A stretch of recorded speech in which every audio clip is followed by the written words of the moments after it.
ჩვენ ახლა ვიმყოფებით პირდაპირ ეთერში, სადაც რა თქმა უნდა დღეს ბეცონის არხი ავიდა 100,000 გამომწერზე.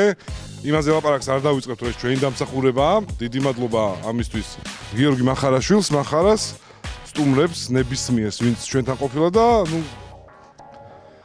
გიორგი დამსახურებაც არის ცოტა 3. და გავაკეთეთ სპეციალი, რომელსაც დაკვირდით 80,000 გამომწერზე, მაგრამ გადაიწია, რომ უფრო გრანდიოზული გამოსულიყო ეს ყველაფერი და ფუ პოდკასტის live event-ი გვაქვს ახლა. 1 საათში გაიყიდა ყველა ბილეთი და ეს ყველაფერი მიანიშნებს იმაზე, თუ რის დამსახურებაა, რომ 100,000 გამომწერზე ავიდა ეს არხი. გავერთე, რაც არის ხოლმე ზოგადად მიზანი ჩემი გადაცემაში მოსვლის და არ ვიცი თქვიო, რომ 100-ზე რო ავიდა ეს არხი, შენ გახო წვლილი შეტანილი მაგაშია და აბო, მეც მაგ წვლილი შეტანილი. დავისვენებთ ცოტას, გონზე მოვალთ და ახალი ენერგიით დავბრუნდებით და შევუტევთ ამ არხზე 200K-ს. ეხლა მოვისმენდი ფიდბექს და ძალიან მოეწონა რა, ვისაც დაველაპარაკე, არ ვიცი, просто მეუბნებიან თუ, მაგრამ მე მგონი მართლა კარგი ემოცია იყო, კარგი გარემო იყო. რამდენიმე რაღაცას გამოვასწორებდი, მაგრამ საერთო ჯამში პირველი ჯერისთვის გაგუჭირდებოდა ამაზე კარგის გაკეთება რა.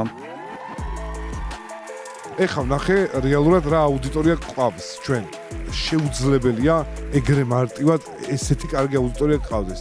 მე არ მეგონა 300 კაციან დარბაზს თუ გავასწევდით, თუმცა შემდეგი ახალ წელს იუმორინა ჩაიჩოჩებს და იქნება ფუ პოდკასტის ლაივი უკვე ფილარმონიის დიდ საკონცერტო დარბაზში. მაგდენ ლაპარაკი არ იყო საჭირო ხა. ახლა მორჩა პირველი live ეპიზოდის ესე მასშტაბური ეპიზოდის ჩაწერა. ეხლა სურათებს გადაიღებ დინარეობს, მე უფასოდ ვიღებ, მახარ რა თქმა უნდა თანხას ახდევინოს, მაგრამ ეს არ არის საინტერესო. თავარი ის არის, რომ საღამო შედგა. და იმედია, რომ კიდე 100,000 გამომწერი არ დაგჭირდება. რომ კიდევ ჩავწეროთ მსგავსი. თუ დაგჭირდა, აუცილებლად გამოიწერეთ არხი. ლაივი ჩავწერეთ, რაზე უნდა ვილაპარაკო? მითხეს 5 წუთს ვილაპარაკებო, 100 ჩაგირიცხავს და რამდენი გავიდა? ცოტა. გამოიწერეთ ბეცონის არხი, იმიტომ რომ ბეცონის არხის გამოწერა პირდაპირ პროპორციულია ჩვენ არსებობაზე.